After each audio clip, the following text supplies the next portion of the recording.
G'day legends, g'day superstars. Peps back again for another season preview, and we're about to kick into the Fremantle Dockers 2023 season analysis. Now, there's only one person I can go to. You know, he's been with me for the last 2 years, and he's back again. It is the Duck from the Purple Rain, and my friend, it is great to talk to you.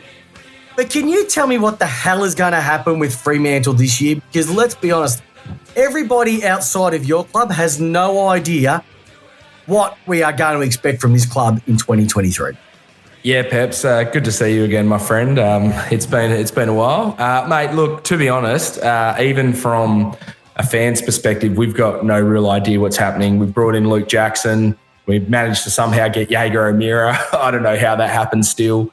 Our forward line's been decimated. We still have the problem of not having a key forward and not having any very good goal-kicking forwards. Hopefully young Jai Miss and Josh Tracy can come on a bit this year. But look, realistically, mate, we've got no idea. This two-ruck policy that we're running with, that I know your club, Melbourne, are running with as well, it could either be the greatest thing in the history of the game and absolutely break it, or it could break the Fremantle Football Club and could be the end of us, because we paid Luke Jackson a lot of money, mate, and to be a backup ruckman, and that's a bit of a tough summer.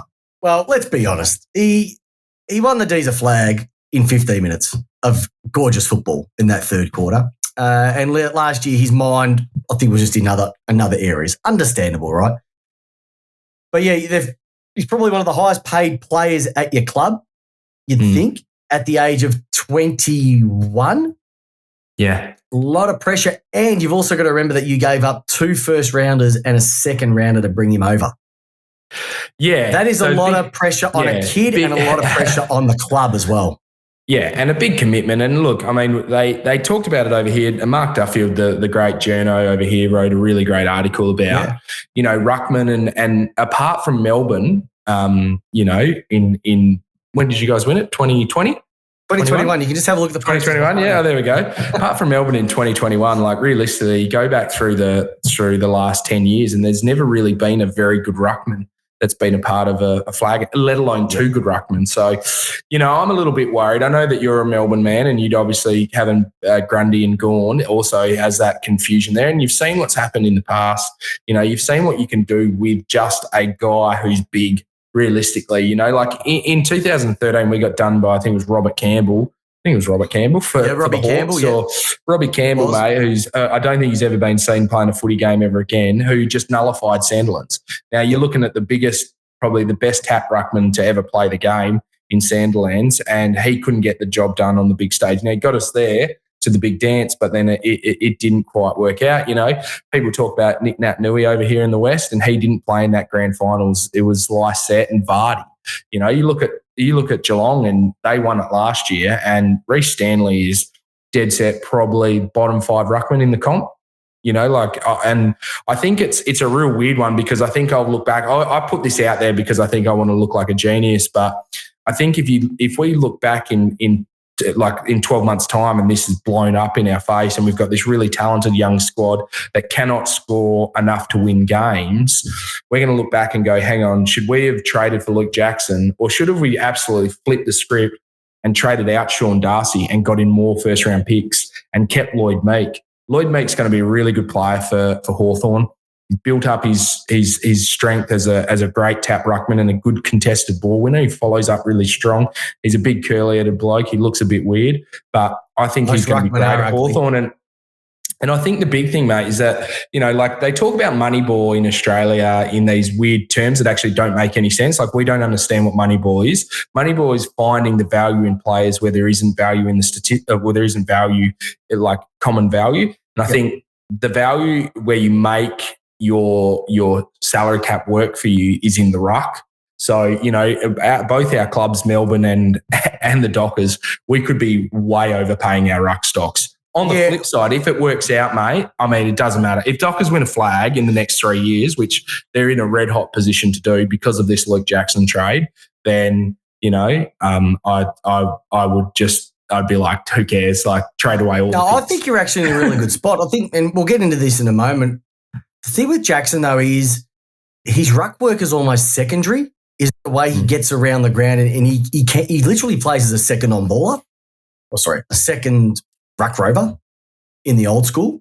And I think that's what Grundy's a bit like that. He's not the greatest tap ruckman, but it's what he can do around the ground. Now that's different to having two, 6'8", 6'9" ruckmen who are just plotters. So I think you're going to be in a good spot. We're going to be in a good spot because we know we can throw Gawn forward or back, and we can have Grundy roam if we want to. So we're quite lucky in that perspective. My concern for you, and you've said it perfectly, Duck, is your forward line. I have no idea where you're going to kick all your goals because literally the only person outside of Taberner that looked like he'd be able to kick it through the big sticks was a guy by the name of Rory Lobb, and he's no longer there. So unless there's something that you can tell me that we don't know, or there's someone that they're put away. Giant Miss. Yeah, Giant Miss ended up playing the last couple of games of the year. So he started off, he got a game against North Melbourne. So he made his debut versus North Melbourne. Yeah, I remember that. And then he went back and he played in Peel, and he got this really innocuous knock at the end of a game in the back line from a South Fremantle player, and he went down like he'd been shot and actually got hit in the kidney. So he had a lacerated kidney. So it was for him to get back from that this year last season was a bit of a blessing. But he is a unreal forward talent. He was the first forward drafted or key position forward drafted 2 years ago, whenever it was, whatever the last draft, not last draft, the draft before. He was a guy who is a deadly accurate shot and has goal nous. Now, the talk out of Dockers is Matty Boyd saying, this guy has the best goal nous at our club, which isn't very hard. I think I'd be in the running for the top 5 goal nous at the club. We have a bunch of forwards that are good at tackling, and, we played Griffin Logue as a forward most of last year, and he's a backman. He's not a forward. So, look, it's a little bit of a hard one to cover for Rory Lobb. Essentially, we've got Josh Tracy, who at stages last year was described as the best state player in the country. He was absolutely dominating at waffle level, and he just couldn't take that next step up in the AFL level. And people forget he's only 18, 9, I think he's 20 years old now. Yep. But, he's a guy who, if it wasn't for a COVID-affected underage year, like when he was under 18's draft year, I think he might have gone in the top 50. And if you redo that draft, he definitely is. But, that's the thing. We've got Josh Tracy, the man we like to call the Dick Cyclone. You've got Giant Miss, who the man we call Never Miss. And you've got Tabs, who, look, Tabs, he's got the most out of what he is. He was a rookie drafted player. He's never gonna be your number one forward. He's just managed to do so because we haven't invested much capital into forward players. But our goals are going to come from quick ball movement through the mids. Nat Fyfe has been training as a forward. Yep. Whether or not he is willing to sacrifice his game in order for us to reach the Holy Grail is really up to him more than anything. Because if I was Justin Longmuir, I would have sat down with him at the end of last year, and he had a very injury interrupted last year, and said, mate, your midfield time's done. You're going to play forward and that's it. Because when you go to games and you watch him play forward, it's not necessarily his forward craft. It's the fact that every backman absolutely packs their dacks when he's around, and they swarm to him like bees to the honeypot. They're like, shit, we got to get on Fyfe. We got to stop him from marking the ball.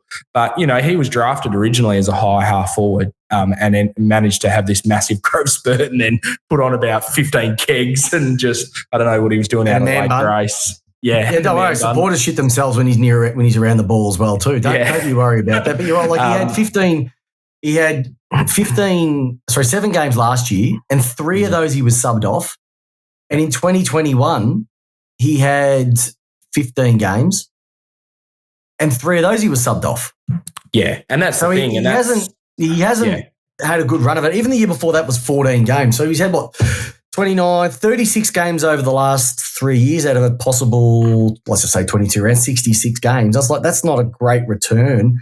When you have a look at the years before that, it was quite consistent outside of that 2016 season. And look, he's a bull, and he's always going to pick guys like that. They don't last for very long because of the combative nature of how they play the game, And Tabs is another one. There was at one stage where Tabs was getting subbed off once every 4 games. Like Matty Taberner, he just could not keep his body in check, and it's been a problem for a long period of time. I think in the COVID season, they actually wrote an article, the Dockers did, being like, Matt Taberner, first year he's going to play every game, and like it's reaping dividends and da-da-da, literally laid out with a quad injury. Didn't play, and that was only 17 games. Don't write that stuff. It's like 16 games, yeah. It's the exact same thing of taking a photo, like a horse taking a photo with a model on the day of the Melbourne Cup. That horse never wins. Don't ever write those things. It never goes through. Hey, look, let's have a quick snapshot of what you've got coming your way. So if we go the Liz Smiley ski double ups, you've got Brisbane twice, Geelong twice, Hawthorn, Sydney, West Coast and Western Bulldogs twice. Now, that is a tough draw, especially when you've got 1, 2, 3, 5 of those teams played finals last year, which is Brisbane, we know that they're probably going to improve. Geelong, we know what Geelong is. Hawthorn, you'll get both of those. Yeah. Sydney, depends on what Sydney turns up, to be honest, and how scarred they're going to be from the grand final. West Coast, there's 2 wins for you. And the Bulldogs, look, funny enough, I don't rate the Bulldogs this year. Even though that they brought in Lobb and Jones, I just think Dunkley going, Lockie Hunter going, just puts more pressure on Bontempelli, and that's going to be tough. So you potentially got a couple there as well too. So your first 4, St Kilda away, definitely winnable. North winnable, West Coast winnable, and they're both at home. And then you've got Adelaide. So you could potentially have a 4 and zip start to the season. Yeah, and then we play Gold Coast in Adelaide as well. So we go, that's the gather round. So we go Adelaide in Adelaide, then Gold Coast in Adelaide. So, and we believe it or not, Peps, we are really bad in Gold Coast. We cannot win in Gold Coast. Even back in when Gold Coast first started, it's the longest trip in footy. We don't like it. The conditions are slippery. So to play them at Norwood, I think we are, Norwood Oval, we should probably get about 2.5 a traditional home ground for a traditional Suns. It's a real grudge match. Gold Coast Freo. It's Friday. It's fisticuffs. Peps, my favourite thing is they decided to put the game on at 3:30 WA time on a Friday afternoon.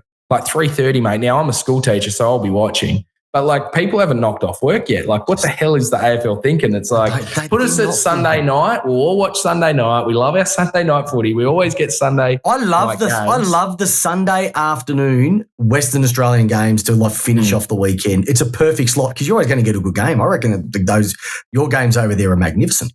Yeah. And look, we've been, so I reckon we'll drop the game at the Gabba because we don't travel well to the Gabba either. Again, slippery conditions. We actually do really well against Brisbane in WA, like over the last couple of years. Even when we weren't doing that well, we do all right against Brizzy. Western Bulldogs, I don't have much fear. And mate, I don't fear the Cats in Cardinia. No, you've got a right record against them. Yeah, we know how to play against the Cats, mate.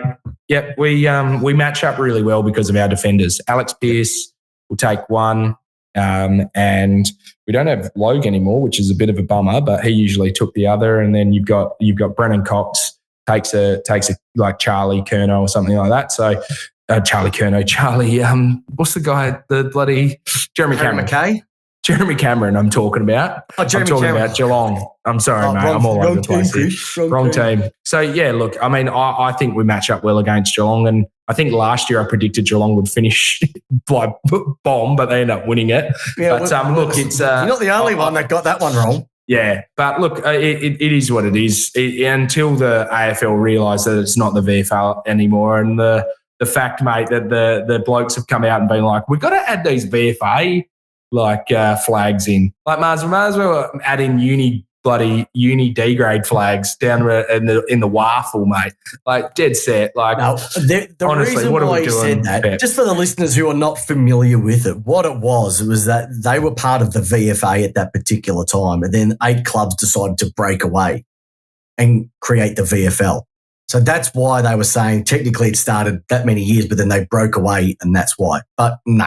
You can't do that. That'd be like saying, get all the Port Adelaide flags that they won in the sample. And no, of course. Let's just get everything. Let's just include everyone. Exactly. Everyone won 100 flags, and everyone gets a participation premiership. And I honestly, Peps, it's one of my pep peeves is that they talk about the VFL like 1990 just started at the 90s. Be like the NFL Super Bowl era. AFL era. It's the AFL era from 1990 onwards. Leave it at that. Let's not worry about any of the flags before that. Just call that the VFL era. Go, yeah, before the AFL era, this happened.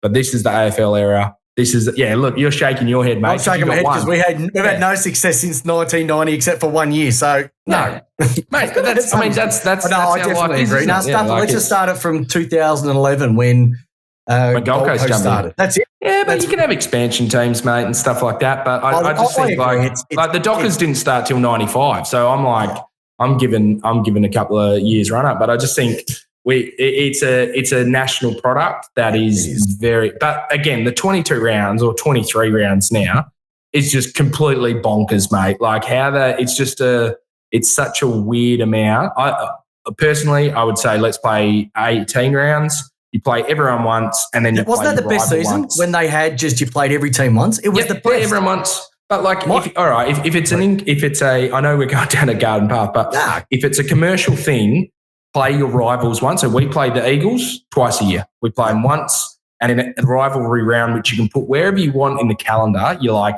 even if it is the last round, and then you make things count. Like if no one's playing for anything, you're just like, oh well, Melbourne. Who would be your main rivals? Do you think that would be the problem? I recken at the moment. Probably would be and you could change it Bulldogs every 5 years. Yeah, Bulldogs a bit, I reckon. But I actually have a theory on how you could do it. How's that? It's a bit of a strange one. But what you do is you play 18 teams and then you break it down to 6, 6 and 5. Yeah. Right? So you play 18 teams and then 6 teams twice. The next year you play 18 teams and another 6 teams twice. Right? And then the third year you play 5 teams twice, and then you got one spare game, and then that's just you pick. They just basically start at the first one, and that drops in. And so you pretty much play. I mean that's what you do. Or the other. If we had 19 teams, it would work perfectly. Let's go down to 16 teams or 20. Let's go to 20 teams, and let's have you have conferences. So we'll be in the Adelaide and WA conference, and we'll just play Port Adelaide twice, and the Eagles twice. And then you're playing 18 games plus another 3, 22. Everybody. There's so many ways. Everyone wins. If you had 19 teams, you'd have 18 games, and then you get your 6. There's your 24. Perfect. They'll figure out some way to stuff it up. No, they won't. They're useless. Yeah. All right. Now, I've got to bring some things up. Your mob.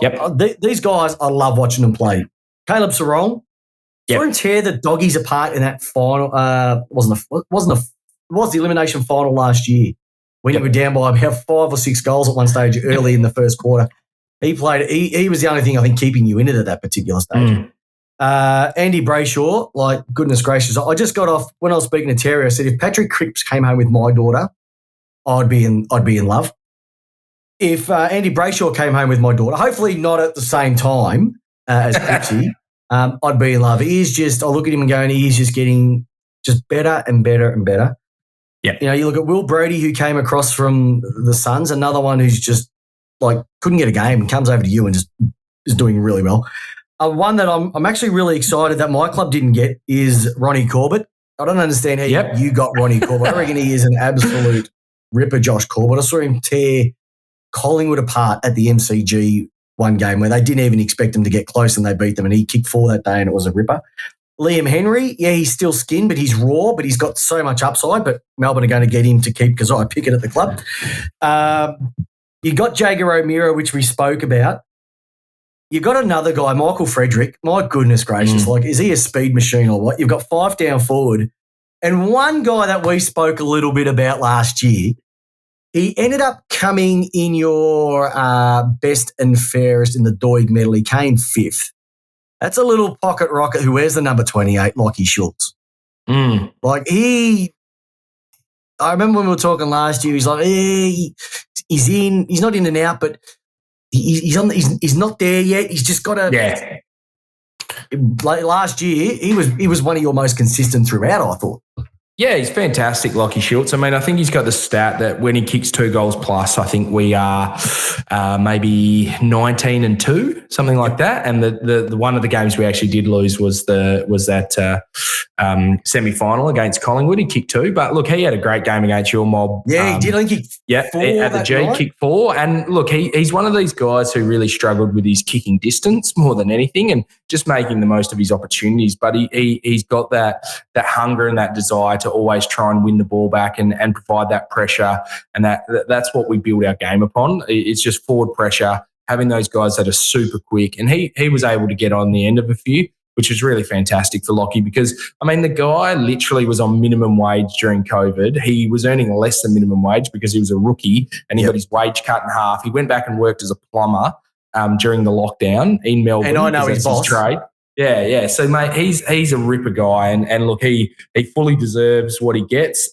He had the opportunity because he was a delisted player a couple of years ago. We had to delist him and then relist him. Yep. Any club could have picked him up, I think, last year. And Hawthorn had a red-hot crack at him. And he stayed loyal to the Dockers. And, look, his faith was really repaid. Him and Switkowski, very underrated, and even Chuck Frederick in there and things like that, but underrated small forwards that just go about it and are super quick and they kill you with their speed.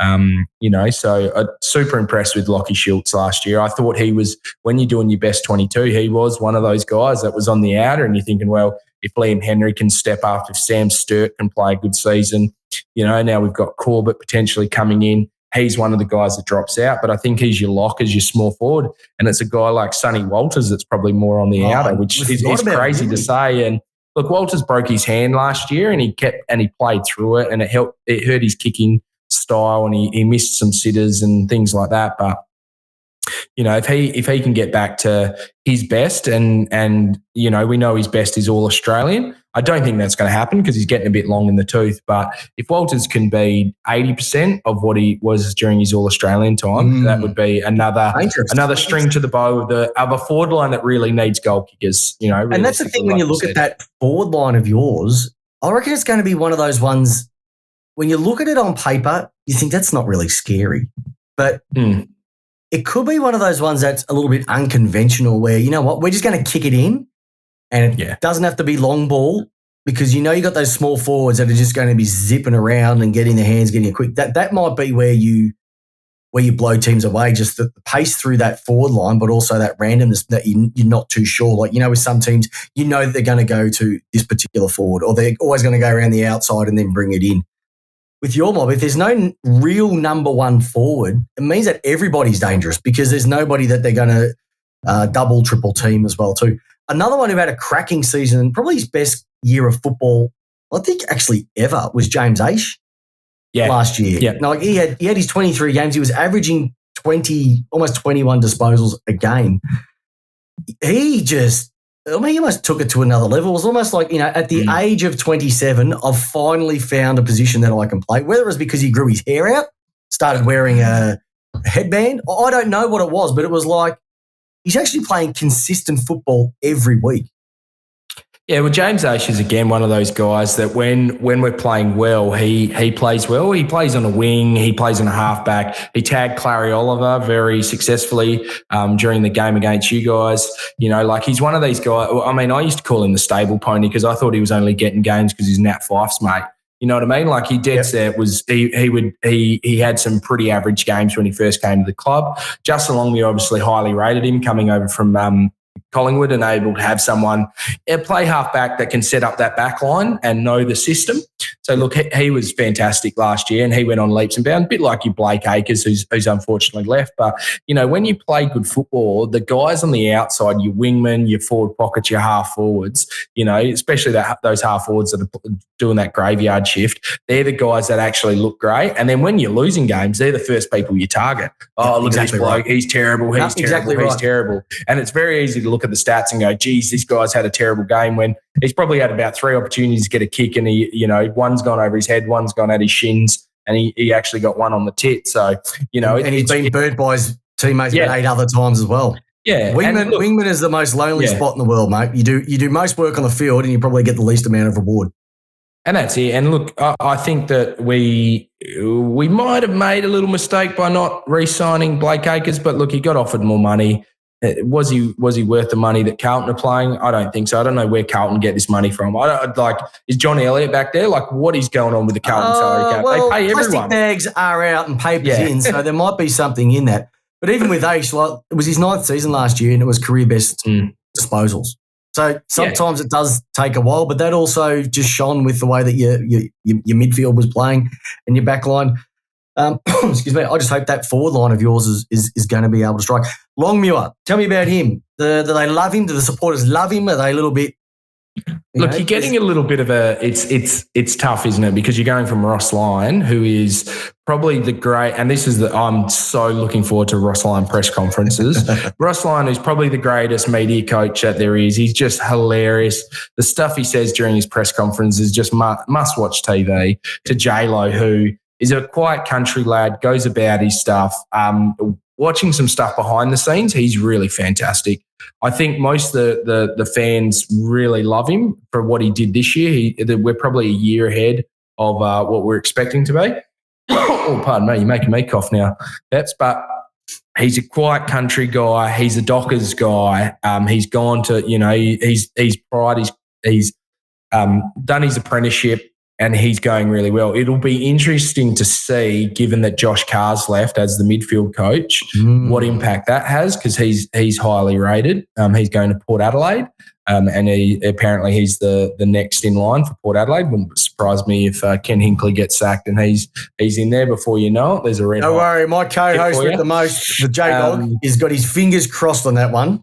But But J-Lo's just the fans love him, the players love him. He's a really, really great guy, and it's so much different from Ross, where it was, you would be shitting yourself in a team meeting, because Ross was absolutely bollocking you and essentially didn't have those soft skills that J-Lo has and those personal skills. Nothing. Ross is probably still the best tactician in football, I believe. And I think that St Kilda are probably going to have just looking at those poor St Kilda players' faces at the media when they announced Ross was coming back. But I think Ross's tactical nous is fantastic. However, his soft skills aren't great. And we know in this day and age, you've got to have good soft skills. And that's what J-Lo's been able to do. And look, to be honest, I've watched about 2 J-Lo press conferences. I never watch them. I used to watch Ross Lyon press conferences, win, lose, draw, religiously. It was like the best part of the Dockers game, was watching the press conferences after. I feel you, mate. I feel you. Listen to watch a Simon Goodwin press conference. It's the same thing. We're going to learn from this. We're going to be better at this. It's about it's so boring, mate. Can you just give us something? But that's just it. I will give you something though. You're actually in a really good spot when you spoke about J-Lo and the group, because you've got the 14th youngest list in the league and the 16th for average games. So your growth in where this group could go is astronomical compared to some of the other teams who are in a similar sort of spot as well too. Even when you have a look at the breakdown of your players and in terms of 100 games and so forth, there's not a lot. You've got 2 that have played over 200, which is Fyfe and Walters. The next to that is Nathan Wilson, and then you've got 2, 4, 6, 7. Yeah. So there's only 9 players on your list who have played more than 100 games. And Wilson will just be a backup this year. He's just in case of emergency. If he plays more than 5 games, they'll be pretty flat, to be honest. He's just a progression stopper. But play down at Peel and do his best down there. And look, I think that means we've got 2 guys who have played. And look, Sonny Walters is probably on the out as well. And Fyfe, they're 2 guys that we don't necessarily rely on. And if we are to win a flag without Fyfe or Sonny Walters, I wouldn't be surprised, Yep. The guys that we need to see that grow from are the guys who have played less than 20 games but have been at the club for a little bit. Your likes of your Sam Sturt and this guy, old mate Ronnie Corbett, one of the 2 Ronnies, these are the guys that we need to see that lift and that growth from. It'll be interesting to see what Jaeger O'Meara does. I know he's had plenty of experience, but I can't say. I know he played a good game against the Dockers over at Optus last year, but I can't say I remember a really game where I was like, oh man, Jaeger O'Meara is sick, like he's back, or not that he's back, that he's ever here. I've never. People were saying when he first came on that he was, he could be one of the best players ever. Like he was going to be the next league match, whatever. He was just obviously shot down with injuries, etc. But he's been serviceable, but he's never sort of got to that level. I do have a concern about you though, and it happened in the last game last year, so 2022, that final over at the MCG against Collingwood. I reckon about 15 minutes in, that game was over. Yeah.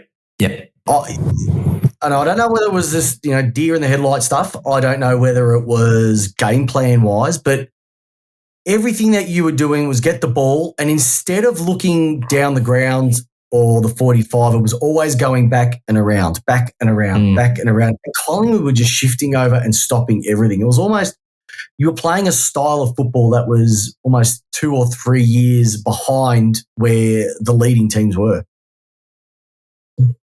Do you think that final was a true indication of where you are, or was that they were just playing a better team on the night? Because I was concerned that if they play like that again next year, regardless of what the list is like, the game plan isn't attacking enough compared to what other teams are doing. It was very defensively minded, not taking the game on.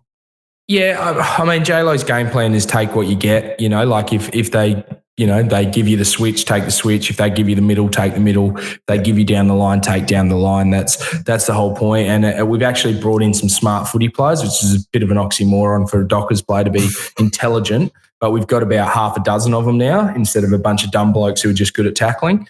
So look, last year's game I think was a bit deer in the headlights. I think it was as well like we won a final, breathe out. Yep. And Collingwood were like, we need to make a prelim. And look, they're dead unlucky not to make a grand final. And it would have been good if they did because there was an absolute shit show that grand final. I think it would have made any difference. Yeah. But look, I think in the end, again, playing Collingwood at the G in front of 100,000, we were at the game, me and Oz. Yeah, I was at that game too. Oh, you were there? We flew over, mate. We were in the media. We were in the media box. We were eating pies with Jared Waitley and stuff like that. Lovely. Out with Dermy trying to open up a sliding door. That was one of the greatest sights I've ever seen in my life. Like just a sliding door, and he's like trying to pull it open, just about ripped the door off its hinges at the G. But look, no, it was really great fun, and we really enjoyed it. But obviously, the game was a little bit of a down. And once any team gets 5 goals ahead of us, still we're in that. Yeah. And look, Western Bulldogs did it, and we worked our way back, and that self-belief. But that was because it was at home, I think, and we're able to get the crowd back in. But we just really need to be able to, I guess, figure out what are we doing in the midfield. And I think that's one of the big things as to why Jager Amir is in the team, is because I think they looked at the midfields in both finals and they said, Will Brodie, as much as he was a very serviceable player throughout the year, he is the number. If you line him up, he's 8th. And David Mundy was probably 7th. So you're really lacking in that midfield depth. So even though David Mundy, 37 years old, whoever he was. I'm shattered he's finished. I am shattered. And I would have It's weird, man. It's weird. I would have loved him to go to North. I know it reminds me a little bit when Sam Mitchell went to West Coast. Yeah. But it would have been nice for him to go because look, you can't tell me that he was the 44th best player on your list. Oh, no, definitely not. But it's again, like people kept talking about, we'll put Mundy here. He can only play in the midfield. He could only play in the midfield. He had limited minutes in there. Again, you're looking at, all right, are we taking that next step? We need an upgrade in the midfield. True. His time was then. And look, David Mundy will probably go down as in the top 3 best Dockers of all time for the next, unless something comes out, we get another Pav or something like that, or another Fyfe, which will happen in the future, and Andy Brayshaw might surpass him. But just for longevity and how good he was for a long period of time, he was fantastic. So, he was sensational, and he's just another one of those players that it would have been just utmost respect, and no one would have had a bad word about him because you never heard anything off field unless there's something. Oh no, he's an absolute legend bloke, mate. World's best bloke. He'll be in the media before you know it, and you'll be like, "Jesus, guy's super intelligent and just the nicest guy you ever met." Yeah. And it was almost like I said with that, and I was just thinking about that final while you were talking there. It could have also been a situation where they worked so hard to get back into the game the week before that they were, they could have been just a little bit cooked. You don't know. But I hope that's not what we saw, because that was, I think, the only other time I saw them was when you beat our mob to break the streak. But I just hoped it would be a little bit more attacking. It just didn't seem it that night. But obviously, when you got I think it's hard. I think Collingwood were bloody good. They were bloody good as well. When you're playing against the Dentist Paradise, there's not much you can do about it. All right, so give me a bit of a heads up. So. Players-wise, who's caught your eye so far for 2022? Could be a young bloke, could be an old bloke, could be someone coming back from injury, someone that we never know. Who's caught your eye, or has been on the Twitter sphere that you've got? Hey, I'll tell you what, there's something in this that maybe your loyal listeners haven't heard about, or someone that, hey, this guy he's peaking right now. Look out for him. Yeah, I think the young guys that we've got in the team are really going to, if they can take that next step, your Young, your Chapman, your Sarong, your Brayshaw, really fantastic. But I think the guy we need to watch this year, and I think potentially will play a lot of games and in the midfield, is Matt Johnson. So okay. Matt Johnson was a part of the Will Brodie trade. We got Will Brodie and pick 19, who happened to be Matt Johnson. Now, Matt Johnson, like you guys picked up Van Rooyen, Van Rooyen. And that we would have been super pumped to get Van Rooyen, but we had Johnson fall to us as well. And he looks like another tall, big midfielder. At the start of last year, he was setting the track on fire, and then he hurt his foot, and he was out for a period of time at the start of the preseason. So it kind of hindered his progression. But him and Neil Erasmus, those two guys, look like absolute guns coming through in the next couple of years. They are going to be really, really good. So Neil Erasmus and Matt Johnson are the two guys to keep an eye on going forward for the Dockers. I think that they're the two guys that we're really going to, along with Sarong and Brayshaw, we're going to have guys that are goal kicking mids. And that's probably the thing about Erasmus and Johnson. They kick goals as well. But yeah, I mean, we'd heard a little whisper that, Hawthorn rated Matt Johnson at about pick 6 in the draft, so they were really high on him as well. And there was a lot of clubs that were hot on him, and he just fell. And look, there was, it's one of those things where you're so lucky for him to fall to us. And we're just super pumped to have him at the club. I think he's going to be an absolute ripper, Matt Johnson. And this year, wouldn't surprise me if he played 15 games and cemented his spot in the team. And if you want to put a little dabble, Rising Star, I reckon, mate, might be a red hot sniff, or Erasmus, who is also eligible. Both those guys are eligible. I know one of my mates, every time he gets a bonus bet, he puts it on Neil Erasmus to win the Rising Star. Seriously? Yeah. Well, that's almost as good as who I think is going to win the Coleman this year. I think Nick Larkey is going to win the Coleman this year. Because he kicked 39 for the year, I think it was. The winner kicks 63, which was but he played in the bottom team.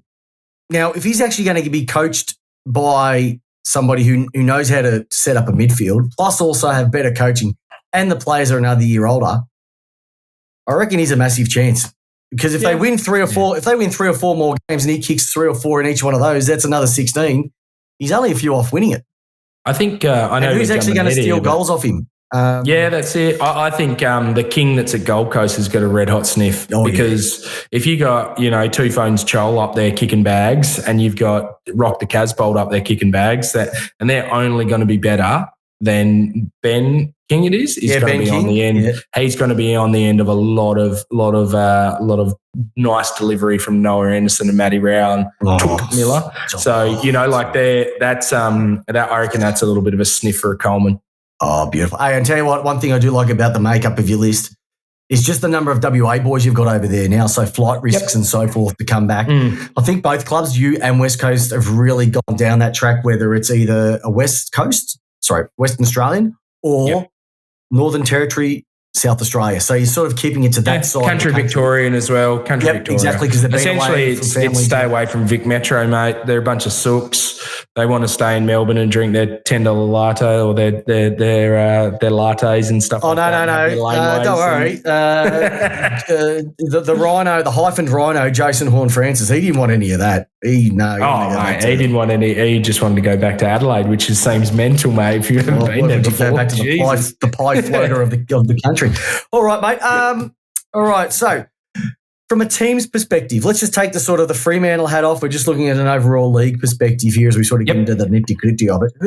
Which teams can you see flying up the ladder and teams flying down the ladder? Now, this can be anywhere on it, so it doesn't always have to be from the top 8 down and from the bottom up. But who sort of caught your eye in terms of who's going to be? Well, let's start with the wrong way. Who do you think is going to be a bit of a slider this year? Oh, mate, GWS, I mean, they were terrible last year anyway, but GWS and Hawthorn, and I'm going to put it out there, the Eagles, mate, they still stink. Everyone's pumping them up over here. They're still crap. They got no good players, mate. Everyone's trying to pump it up. They're putting all their hopes on these blokes who they're busted asses, mate. Nick Nat's cooked. Shuey's a shell of himself. Yo has to play on the halfback flank. I'm always happy to give a couple of shots out to the Eagles, but dead set, how they gave Nick Nat 2 years when he couldn't run for 5 minutes in a game, it just blows my mind. I think that I've got this, mate, I don't know what it is, but I feel like North Melbourne's going to be an unmitigated disaster. I think they are. Okay. I think that it's going to be, mate. I think that the Clarkson hype is way too much. I think that he managed to draft really good players and he was lucky, mate. You give me Sam Mitchell, Luke Hodge, Mitchell Lewis. You give me bloody Roughhead and Franklin, mate, and the guys they continue to bring in who are good players. But like after those great players left, what did he do? He just minged around the midfield, like he minged around that middle of the table, which is the worst thing you can be. You either need to be really crap or really good. That also comes down to team management as well too. So and then mate, and the funny thing is, how much does the coach have? Like the coach says, "I want this, go and get it," but he did. Well, I think Griffin Logue's going to be solid for him as the backup, as their second backman. Yep. But Darcy Tucker, if he plays more than 10 games for him, you might as well pack up the club, mate. Just pack him up. Just send him, just go, nah, boys, sorry, that's it. We're done. And just close the doors in Arden Street and away you go. I mean, they got I've actually got them finishing above. I've got them actually finishing above the Eagles. I've got them finishing above maybe Hawthorn and GWS. I think that their percentage was pretty average last year. That's my big indicator when I look at teams and how they finish is what's their percentage. And their percentage was pretty shit, to be honest. Yeah. But I just think that they didn't have the stability. Who have they got? Who have they got as well? Who's their players? Ben Cunnington's coming back from ball cancer. I like Simpkin. Cool. I do like Simpkin. Cool. Yeah, I do like the hyphen, Davies Uniacke as well. Harry Mackay down back, definitely. Cunnington was he plays like 1 in every 3 games, mate. He's always injured. Who's that? Harry Mackay? Ben Mackay's not too bad. He did have a bit of a run towards him. I feel like he's injured all the time, mate. And I don't know. They reckon that there's only one Mackay and they just play in both teams. I think Zerha and Larkey as a forwards combo, they've got some targets there. But unfortunately, to be honest, you're naming some real average players, mate. The reason why I'm not saying that they're world beaters, but I think that if he can gel them together, I think even when I spoke to Wazza from Eagles Nation, he wasn't dreaming too much about the Eagles as well. He didn't expect much. GWS, I think they've topped out their salary cap in Green. Cornelio, these guys, I can't remember off the top of my head. There's one other, Whitfield as well. Whitfield and also the half forward who plays in the mids a bit, Kelly. Yeah. He's on a heap as well. They're on all this money on these guys. they're gonna have to rebuild. Yeah. So, but I think also the 2 young kids at North brought in as well. I think they were quite smart in the way that they did that. Is going to give them just a bit of an instant hit as well because they're not going to be playing in the midfield. They're going to be up forward a little bit and they've got some bigger bodies. I'm not saying they're going to rule the world, but I think they're going to be a better outfit than some of these other clubs. It's just my I think that Peps, if I came back in 12 months one of 2 things. I told you about North. I'm going to give you a 50-50. I reckon either St Kilda or North Melbourne are going to be an absolute disaster. And look, history's saying it's probably going to be St Kilda because St Kilda are always a disaster. But that's one of those 2 teams, bringing back the older coaches, is going to be an absolute disaster waiting to happen, I reckon. I've got a funny feeling to say St Kilda will be a bigger disaster. Yeah. Because I don't think one of those teams is good at all. Yeah. At all. All right, let's flip it around. Who's going to be working towards the top? So who's going to be looking at the improve for next year?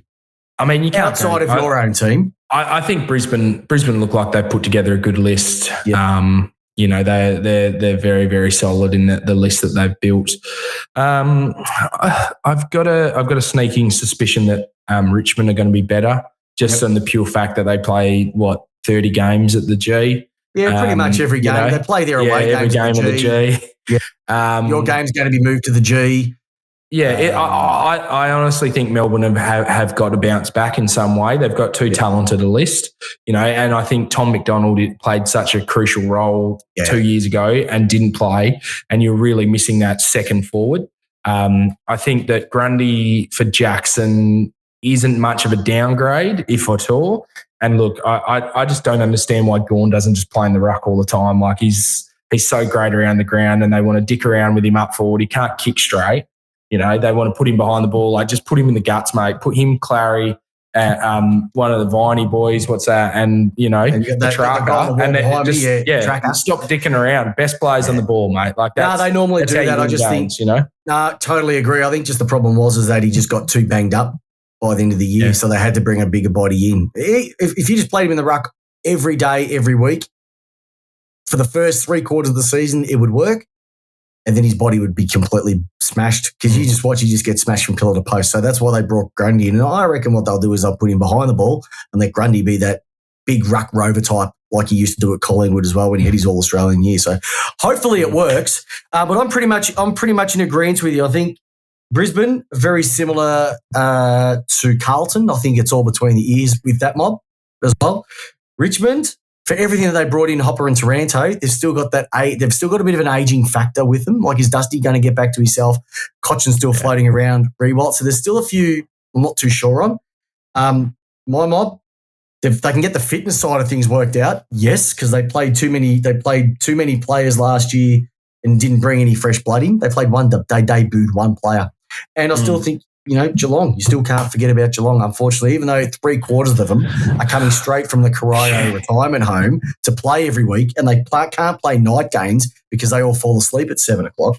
I still think when you bring in Henry, Braun, Bales, and you still get another pick 7 draft, like 4 first-rounders, it's sort of a bit hard to sort of look them the other way too. But yeah, it is. And look, it's until Tomahawk retires, they're still going to be a contender because you got Jeremy Cameron and Tom Hawkins. Now, we've had one player in our whole history that's been as good as either of those guys, and probably in Pav, and that's it. Like, and that was our whole history. Like, they've got 2 guys that are absolute gun forwards, and you just, mate, you'd be salivating, and you're always going to be in the game if you've got 2 outstanding forwards. And Jeremy Cameron just took his game to another level. Tom Hawkins continues to be an absolute gun. Like, he's super underrated. And then, they pull guys out of obscurity that are just like, oh yeah, mate, I've been playing down at you do. Come play with us. Is it just me, or does Tom Hawkins just get better looking every year? Oh, he's a good looking rooster, mate. I tell you what, Peps, this is a little bit of a story, but dead set. So I used to live with this girl who was her dad coached the state 18s for WA, and he gave us the DVD of every state 18 game the year that Tom Hawkins and Gibbs got drafted. Yep. And it was because you couldn't watch it on Foxtel or anything like that. No one had Foxtel or KO. So we watched these games, I reckon, 5 or 6 times, and it was just the WA games. And we watched WA play. He would have been playing for Vic Country, I think. Yeah, he would have been Country. Yeah, mate. Dead set. He kicked 1 goal 8, right? He took about 15 pack marks, and it was like, this guy, and they're like, hey, Geelong are going to get this guy for nothing, like father-son. And they're like, they've been pretty lucky with their father-sons, haven't they? He was clearly the best player in that whole competition. Yeah, the father-son stuff's quite interesting. Like Mark Duffield, again, I know I bang on about him, but he did a really big thing on the father-sons and the last couple of grand finals, if you actually go through them, and in particular Geelong versus St Kilda. St Kilda haven't had a father-son. I think they've had one, which was Sierakowski back in the day, David Sierakowski. Yeah, it's not right. The rules have to change. So, and Geelong have got Ablett, Hawkins, Scarlett, and then they're able to pick up the likes of Bartel, and it's that flow-on effect. Yeah. So, that's the hard thing, that, the father-son stuff. And, look, we missed out on Ed Allen. Now, Ed Allen, who looks like an absolute gun, Ben Allen's son, Ben Allen came back to WA to play the rest of his career. He had a crippling knee injury. He retired. He coached our team. He was a board member. He's been an inaugural part of the Dockers since. Yet doesn't matter shit. Does not matter one iota. And look, it would have been a fairy tale story. Should be lowered to 50 games. I don't think 100. Mate, to play 100 games of footy, you have to have something special. I think to even get 50 games these days, that's 2 full seasons. And when the average career is 3, it's hard. Yeah. Hey, I need to know, for your listeners, Purple Rain, what do you got in store for them for this year? Because like I said, I've jumped on, had a bit of a listen. You guys are just the best out there, like the best of the best. Mate, we're lucky, mate. You are lucky. We've got really great support from the footy club, so, that's where we're super fortunate. We'll keep doing it every Monday afternoon. We do our review show on the Purple Rain, and then every home game after the game will be, hopefully COVID permitting, which should be the case, we'll be in the change rooms, interviewing a player, doing a quick little 20-minute recap of the game and interviewing a player. That'll all be up on the Dockers website. They run all that stuff. So we're lucky in that case.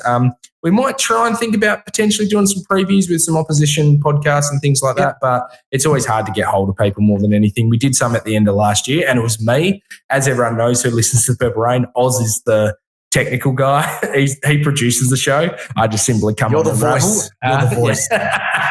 You're the sizzle, he's the steak. We get it. Yeah, that's it. That's what we're looking for. And look, we're really looking forward to a really great year. So if you are a Dockers fan or you've got Dockers friends, get them onto us. Purple Rain, at Purple Rain 95, Facebook, Twitter, Instagram. They'll be in the show description, so don't worry about that, everybody. But awesome, thanks, mate. Peps. Duck, you are an absolute star. Like I said, this is the third year that we've been able to have this chat, and every year it just gets easier because you're so easy to chat to, but more importantly, your love for the club and your knowledge of a club. Let's be honest, is only 28 years old. Is that correct? Yeah, 28 years old? Yeah, 95. What's that? Yep. Must be about 28. Yeah, we're just, look, and the thing is that since we started the podcast, about 5 years, it was just dire. We started in 2016. It was down in dumps. And now the light at the end of the tunnel is an oncoming train, mate. We've played finals. We've won finals. We've got a really great young squad. I think that if you put our best 25 under 25, there'd be very few teams that could match us because we're really not dependent on the older guys. And we've got a really strong back line. Our midfield's getting better. And, our forward line's the next thing we tick off. And young Jai Miss and this Ronnie Corbett bloke and Sam Sturt might be able to get out of being a Desert P Hart, mate. And, all these guys that hopefully get better and progress. And in the end, we're a red hot sniffer flag. I'll put that out into the universe. If this Jackson things works, mate, we could be anything this year. It could be all over baby blue before you know it. And Ducks over in Melbourne, staying at your place, Peps grand final weekend. Oh, that's all right. Yeah, the kids are out. That's a kid. I tell you what, if that was a Shark Tank pitch, I'm investing right now. Dead set in the Dockers. But look, you guys are amazing, both of you. Your show is absolutely awesome. I can't wish you nothing but the best for the next 12 months. You're just an awesome bloke to chat to. And for all the listeners out there, if you're not telling everybody about the Purple Rain, you're an idiot. Because it is far none the best Fremantle. It's probably one of the best podcasts, full stop, out there as well too. But that's your 2023 Fremantle preview. I've got you in the 8. I've got you just, I think, about 8th-ish because I don't know what's going to go on. I think realistically, Peps, we're going to be from 6th to 12th. That's where we'll be in that middle. I reckon you're going to be taking the Bulldog spot, to be honest. That's where I'm feeling deep down. Yeah. But I will say one thing and one thing only. Duck, from the Purple Rain, it's been fantastic to have you on board, but I have one question and one question only. How do you want your footy? Lace out, mate. Oh, so do I. Have a great night, listeners. Take care and enjoy your day for listening to this on the way to work. Thanks for listening to our latest episode. If you haven't done so already, make sure to subscribe, rate, and leave a review on iTunes. I'm your host, Chris Pepper, and with Jamie Wallis, we give you your footy how you want it. Peace out.